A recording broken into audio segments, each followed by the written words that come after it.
En el desarrollo de este tratado hay que tener presente dos aspectos que combinados nos permiten acceder más completamente al conocimiento de Dios Trinidad. Es lo que ya advertía en el siglo IV Basilio de Cesarea al decir que la deidad es común, pero la paternidad y la filiación son propiedades.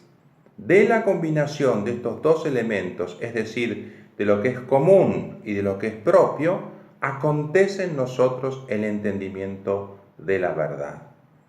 Entonces el desafío que nos propone este curso es reconocer cómo hay una Trinidad en la unidad esencial, a saber, la Trinidad de Dios, que es ser, verdad y amor, y cómo hay una unidad en la Trinidad de las personas, una unidad de comunión que es no solo la unidad de la esencia idéntica, sino además la unidad de la inmanencia mutua de las personas, de acuerdo con lo que nos dice también San Gregorio Nacianceno, otro gran padre de la Iglesia griega.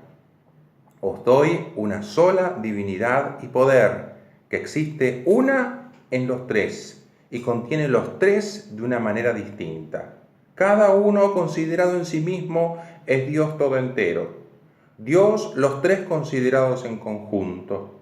No he comenzado a pensar en la unidad cuando ya la Trinidad me baña con su esplendor. No he comenzado a pensar en la Trinidad cuando ya la unidad me posee de nuevo. Pero el desafío mencionado supone la capacidad de distinguir los aspectos que deben ser combinados. Distinguirlos sin separarlos. Distinguirlos para volver a verlos en su unidad y complementariedad. Hasta ahora hemos hecho el esfuerzo de analizar aquello que las personas divinas tienen por igual o en común, la esencia, sustancia o naturaleza divina y los atributos de la esencia, la simplicidad, la perfección, la bondad, la ciencia, la voluntad, el poder, la providencia, etc. Esto no nos ha impedido referirnos de tanto en tanto a lo que es propio de cada persona.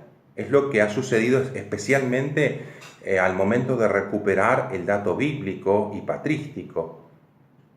Pero de ahora en más vamos a focalizarnos sobre el análisis de este aspecto, lo que es propio de cada una de las personas divinas, lo que las distingue en el seno de la Trinidad y los rasgos personales de su obrar común en la creación. Y esto no significa que vayamos a dejar de considerar lo que es común. Lo que sucederá más bien es que lo vamos a considerar como integrado en el tratamiento de lo que es propio. Estos son entonces los dos grandes momentos metodológicos del estudio del misterio de Dios. Primero, Dios absolutamente considerado en la identidad de la única divinidad, poseída enteramente y en mutua comunicación y comunión por cada una de las tres personas divinas. Y después, Dios relativamente considerado en la distinción y oposición de relaciones fundadas en esa mutua comunicación. Estamos pasando entonces ahora de un aspecto absoluto a un aspecto relativo en el mismo misterio de Dios uno y trino. Y hablamos de aspectos, porque no queremos que se piense en dos realidades distintas, como si la deidad o Dios fueran realmente distintos o superiores a las personas del Padre, del Hijo y del Espíritu Santo. Este itinerario metódico fue adoptado por el magisterio contemporáneo por el beato Pablo VI, tanto en su catequesis como en su solemne profesión de fe. Esta partía de lo común a las tres personas divinas antes de considerar las misiones propias del Hijo y del Espíritu Santo. Otro tanto hace el Catecismo de la Iglesia Católica al exponer la doctrina de Dios, parte de Dios uno, que es ser, verdad y amor, para luego pasar al misterio trinitario a partir de Dios Padre en cuanto primera persona, principio de toda comunicación intradivina. A esta enseñanza se opone la teoría según la cual la unidad de la esencia no puede ser concebida siquiera sin las personas. Esta tesis, sostenida por una corriente importante de teólogos contemporáneos, conduce al rechazo del estudio del Tratado de Dios Uno con anterioridad al Tratado de Dios Trino, e incluso a suprimir esta distinción. La preocupación de fondo de estos autores, completamente legítima, consiste en mostrar que no hay una esencia divina previa a las personas. Pero la anterioridad a la que se refiere la visión tradicional del tratado no está en la realidad de Dios, sino en la consideración de nuestra inteligencia. Se trata, como aclara oportunamente Santo Tomás, de una anterioridad secundum intellectum. Si lo pensamos bien, vamos a ver que la distinción entre lo que es común y lo que es propio permite reconocer mejor la índole propiamente teológica del Tratado de Dios Uno. Esta distinción se funda en los límites de nuestro conocimiento y comporta el paso de lo más manifiesto a lo menos manifiesto.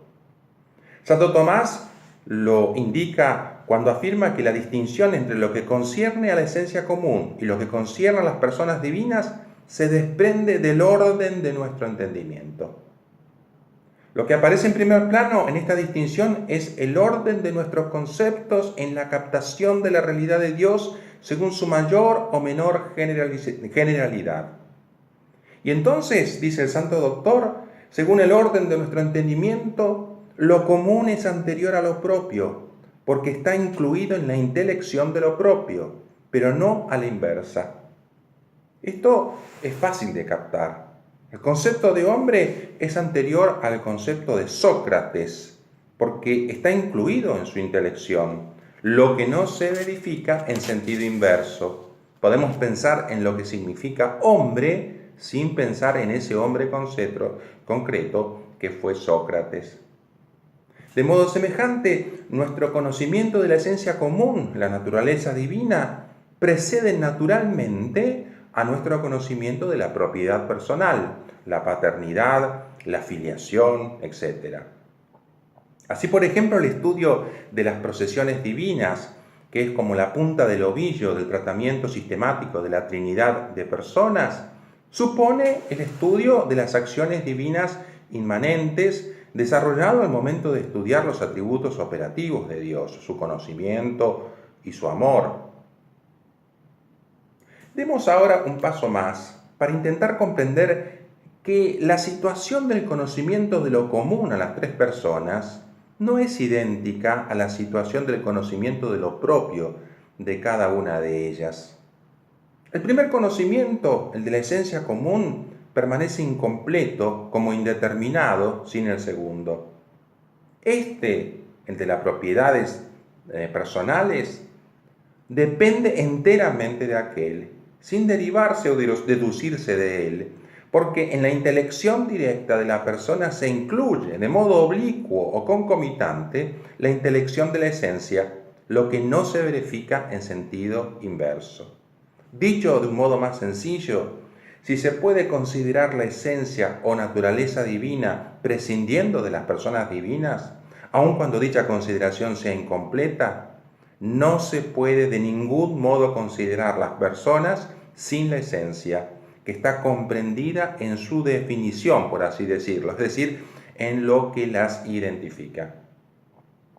Y esto significa, en última instancia, que el estudio del Tratado de Dios Uno, aunque se vea completado por el correspondiente al Tratado de Dios Trino, no deja de ser suficiente en sí mismo para otorgar un conocimiento propio de Dios.